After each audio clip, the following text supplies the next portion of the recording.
Sasha, owner and creator of the Little Dog Retreat, and you have found the best place for little dog mental health, training, and wellness. Welcome. Today we're going to talk about elderly dogs, or geriatric dogs. What are older, elderly, geriatric dogs in their golden years? What are they? There's a little bit of confusion. We all know that like a 16-year-old dog is sort of an older dog, but when it comes to other breeds, what does that mean? So the general rule of thumb is your dog is hitting their elderly years around 7 years old. That is the average or the mean if you are looking at large breeds, small breeds, medium breeds, all breeds collectively. Now, for little dog breeds, you usually consider an elderly dog somewhere in the age of about 7 to 10. If you have a pet who is older than that, they are definitely in their geriatric years. For larger breeds, usually it's between 5 to 7 years old, and it really depends on the breed. For example, a Great Dane is considered elderly at 5 years old versus a Bull Mastiff or a Pit Bull can be elderly at 7 or 8 years old. So there's a little bit of wiggle room. For the purposes of today, we're going to talk about little dogs. So if you have a little dog who's reached 7 to 10, they are now entering their golden years.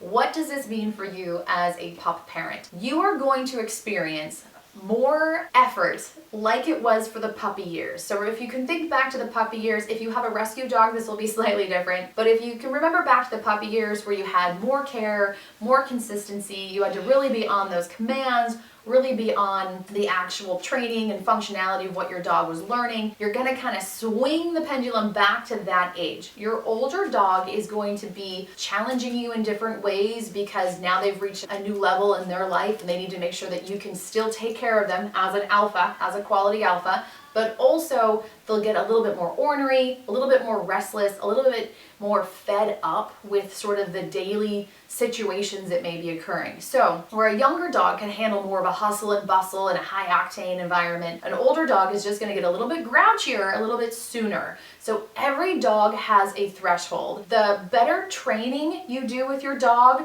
the higher the threshold that they can tolerate. The less training you do, the lower the threshold that your dog can tolerate. And this is going to really show in those elderly, older, geriatric years. A couple things you can do as your dog is going through this transition to help them stay as healthy as they can possibly be, to ease any discomfort that they may be feeling, and also kind of hedge off any major ailments is going to be number one, look at their joints. Pay attention to their joints. You're going to want to really focus on using things that are going to help their joints stay healthy, vibrant, and very joint fluid, really making sure that joint fluid stays mobile and flexible. Glucosamine is the number one. The other thing you can do is called clodrogen, and the last one is MSM. Most of these come together in treat form, in vitamin form, but you can add these as a natural supplement to your dog's food. The second thing you're going to be looking out for is eye health. Now, if your dog's eyes are already starting to get that milky look, starting to deteriorate, what you can do, whether your dog has that or not, is to really focus on eye health, adding antioxidants to their food. Again, you can do this in supplement form, or you can do things like blueberries in their food, something that has a high antioxidant count, and then you just consistently add it in. When I add food to my dog's meal, it's typically in the morning, so they get the full day to digest it. A lot of times if you add extra things into dinner, they can actually get too much stomach acid, they can get stomach distension or bloat, it can create a coughing, vomiting where they can't digest the food as well.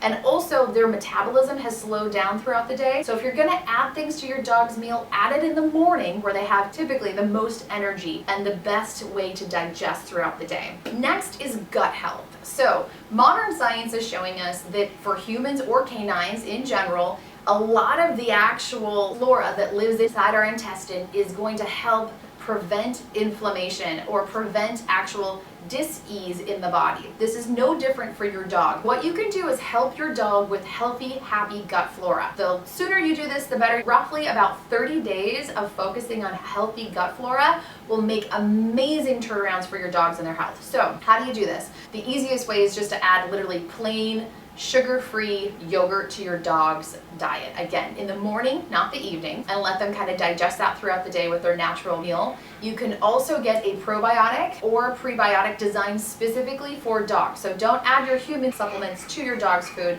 Definitely get a canine version of this because it'll be slightly different probiotic balance. And of course, lastly, add vegetables. You can add quite a few vegetables to your dog's natural eating routine things that are going to help pull food through and help really ease any kind of backup with kibble and things like that. So you can add vegetables like yams, you can add things like green beans, you can add peas, you can add diced carrots. Keep in mind any kind of oral sensitivity that your dog might be facing right now, so make sure everything is sliced or grated, but add that to your dog's food because it will help create a proliferation of the healthy gut flora that already exists. So when you do add probiotics, it's actually just feeding the happy flora that is already there. And lastly, hedge away from kibble and move your dog or transition your dog into a kibble-free or a kibble-limited diet. So kibble is anything that you find in a dehydrated form is going to be a kibble.